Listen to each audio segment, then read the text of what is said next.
અરણ્યકાંડ સર્ગ 19.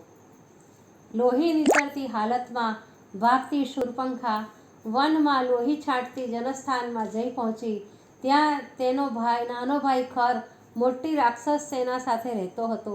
ખર પાસે જઈને પોતાની વિતક કથા કહી સંભળાવી. હે સજ્જનો, રામના આશ્રમે રાક્ષસી શૂરપંખાને મોકલવાની દેવોએ કેવી ગોઠવણ કરી છે કે તે સામાન્ય મનુષ્યની સમજણમાં પણ ન આવે. આ શૂરપંખા નારીના બહાને 14,000 રાક્ષસોનું નાશ થવાનું લખાયેલું છે. એટલે જ શૂરપંખા રામના આશ્રમે આવી તો ખરી, પણ રામ પર મોહિત થઈ ગઈ. રામે તેની મજાક ઉડાવી અને શૂરપંખા વિફરી. એટલે રામે લક્ષ્મણ પાસે સજા કરાવી. તેના કારણે યુદ્ધના ભણકારા અવશ્ય લાગવા માંડ્યા હતા. સ્ત્રીને સાધન બનાવીને દેવોએ અનેક યુદ્ધો કરાવ્યા છે.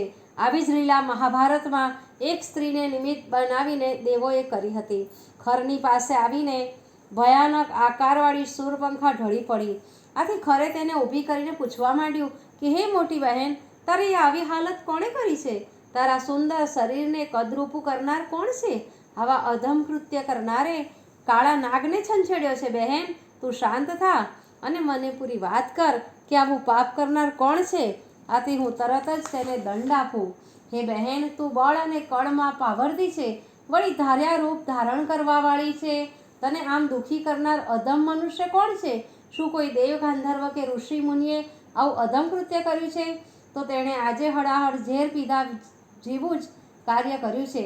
આજે હું મારા ધારદાર બાણથી એ પાપીનો અવશ્ય નાશ કરીશ. પોતાના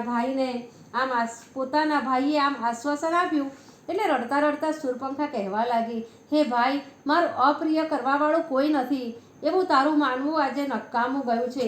પણ આજે મેં 2 મનુષ્યો પોતાને અયોધ્યાના રાજા દશરથના પુત્રો તરીકે ઓળખાવે છે તેમને દંડકારણ્યમાં જોયા. પ્રથમ તેમને જોતાં મને જણાયું કે તે કોઈ દેવ યા દાનવ હશે, પણ જ્યારે મને તેમણે ઓળખાણ બતાવી ત્યારે તેમની સાથે અતિ સ્વરૂપવાન એક સ્ત્રી પણ હતી. તે સ્ત્રીના કારણે જ મારી આવી અવદશા થવા પામી છે.